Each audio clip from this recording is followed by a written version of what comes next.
My dear students, आज हम इस वीडियो में सर्कल की प्रॉपर्टीज के बारे में पढ़ेंगे। ये वीडियो है standard 9th maths 2 chapter 6 circle. But इस वीडियो में हम सिर्फ प्रॉपर्टीज ऑफ सर्कल के बारे में बात करने वाले हैं जो हमें इस चैप्टर में यूज होने वाली है। ये वीडियो सिर्फ 9th स्टैंडर्ड के बच्चों के लिए नहीं, सभी स्टैंडर्ड्स के बच्चे इसे देख सकते हैं क्योंकि सर्कल की प्रॉपर्टीज सेम ही होती है। इस वीडियो में हम फोकस करेंगे on few of the properties of circle जो हमें इस चैप्टर में मोस्टली रिक्वायर्ड है।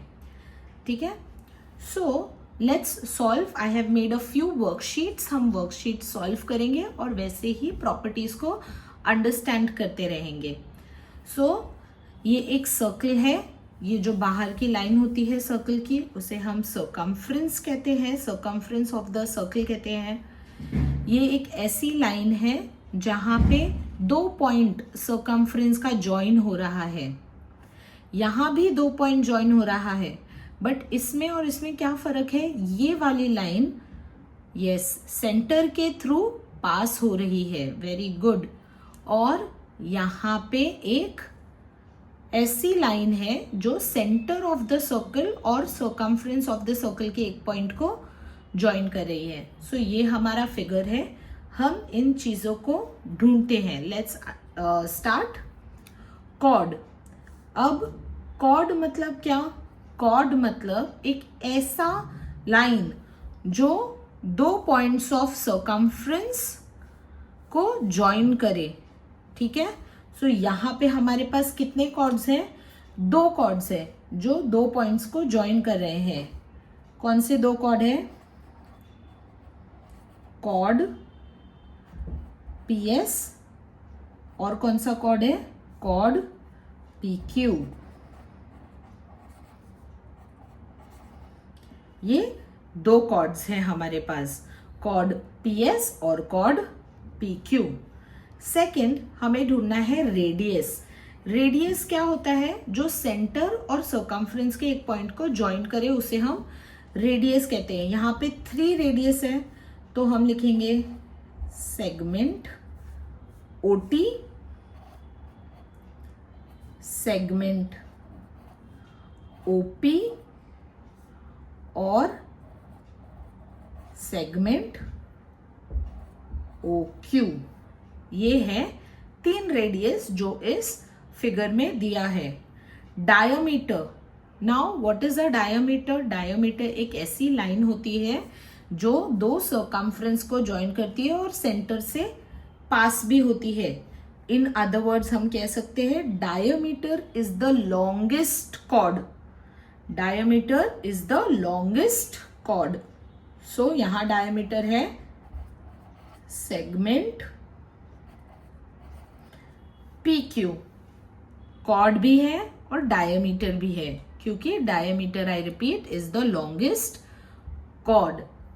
फिर सेंटर को कैसे नेम करेंगे? सेंटर तो सिर्फ एक ही होता है एक सर्कल के लिए, फिक्स्ड पॉइंट होती है, वही सेंटर होता है। तो हम बोलेंगे पॉइंट O।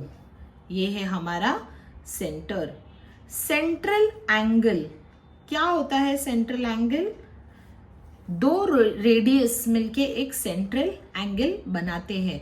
मतलब एंगल POQ जो सेंटर से एक एंगल बनाता है। यहाँ पे 2 ऐसे एंगल है जो हमें सेंट्रल एंगल की तरह दिख रहे हैं।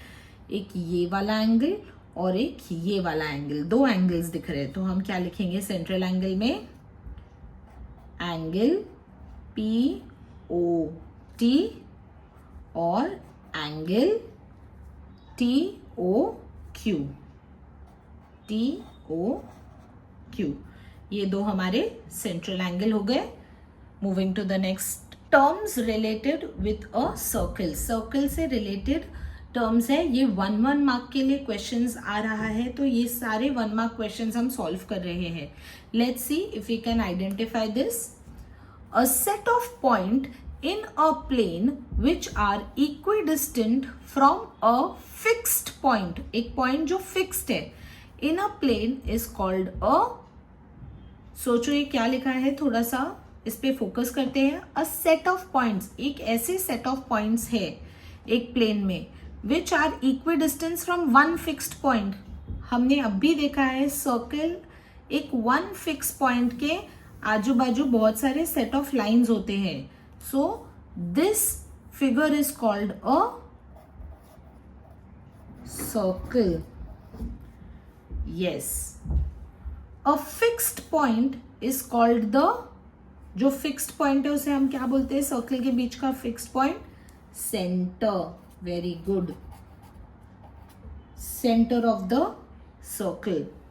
Now the segment joining the centre of the circle and the point on the circle, जो सेंटर और सर्कल के सर्कमफ्रेंस का एक पॉइंट उसको ज्वाइन करता है, उसे हम क्या कहते हैं?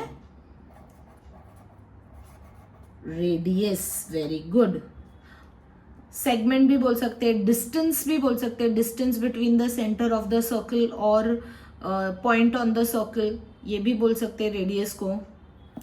The segment joining any two points of the circle, कोई भी दो पॉइंट सर्कल के ज्वाइन करने, हमने इससे पहले वाले वर्कशीट में देखा है, उसे क्या कहते हैं? कॉर्ड.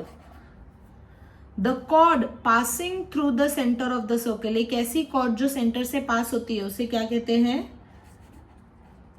डायमीटर. हमने ये भी पढ़ा है कि डायमीटर एक सबसे बड़ी कॉर्ड होती है. It is the biggest chord. The radius is dash the diameter. The radius हमेशा is the half of the diameter. Diameter का आधा होता है radius. Moving to the next worksheet. Circles in a plane. अलग अलग type से circles एक दूसरे से कैसे कनेक्टेड है, ये चार, इनफैक्ट 5 कॉन्सेप्ट्स हम या सिचुएशंस हम देखेंगे. सबसे पहले कॉन्ग्रुएंट सर्कल्स. कॉन्ग्रुएंट सर्कल्स का मतलब क्या होता है? ऐसे सर्कल्स जिसके रेडियाई सेम हो, मतलब ये भी रेडियस है और ये भी रेडियस है. सो हम बोल सकते हैं R1 और R2 दोनों भी सेम हो, तो अदर वर्ड्स में लिख सकते हैं R1 is equal to R2. अगर ये दोनों सेम है तो इसका मतलब दोनों कॉन्ग्रुएंट सर्कल्स है. Concentric circles. कॉन्सेंट्रिक सर्कल्स का मतलब क्या होता है? जिसका सेंटर सेम हो, मतलब ये वाला छोटा सर्कल है उसका भी सेंटर सेम है, उसके बाद वाले सेंटर का भी सेंटर यही है, इसके बाद यही पॉइंट से हम रेडियस बढ़ा के और भी सर्कल्स बना सकते हैं. सो डिफरेंट रेडियाई, मतलब ये हो गया R1, यहाँ तक हो गया R2, ये वाले सर्कल का है, और ये हो सकता है जो बड़े वाले सर्कल का, इसको हम R3 कह सकते हैं. सो R1, R2, R3 सब अलग अलग है साइज में, लेकिन सेंटर सेम ही है. Next, circles intersecting at 2 points. एक ऐसे सर्कल जो 2 पॉइंट पे इंटरसेक्ट कर रहे हैं. कौन से 2 पॉइंट? एक यहाँ पे इंटरसेक्ट हो रहा है और एक यहाँ पे इंटरसेक्ट हो रहा है. तो 2 पॉइंट्स पे इंटरसेक्ट हो रहा है. इनके सेंटर्स अलग होंगे ऑब्वियसली. अगर कोई भी सर्कल 2 पॉइंट पे इंटरसेक्ट हो रहा है तो उनके सेंटर्स अलग ही होंगे. रेडियस भी कुछ भी हो सकता है, एक बड़ा हो सकता है सर्कल, एक छोटा हो सकता है, उससे कोई फर्क नहीं पड़ता है. लेकिन 2 कॉमन पॉइंट्स होंगे. अगर 2 पॉइंट पे इंटरसेक्ट कर रहे हैं तो 2 ही पॉइंट कॉमन होंगे दोनों के बीच में. नेक्स्ट, सर्कल्स इंटरसेक्टिंग इन 1 पॉइंट. अगर एक पॉइंट पे इंटरसेक्ट कर रहा है, बस सिर्फ एक, तो उसके 2 सिचुएशंस निकल के आते हैं. एक, या तो वो एक्सटर्नली एक दूसरे को इंटरसेक्ट कर रहा है और इनका एक ही पॉइंट है, यही एक पॉइंट है जिसपे वो दोनों मीट कर रहे हैं, तो this one is intersecting internally and this, sorry, externally, this is externally.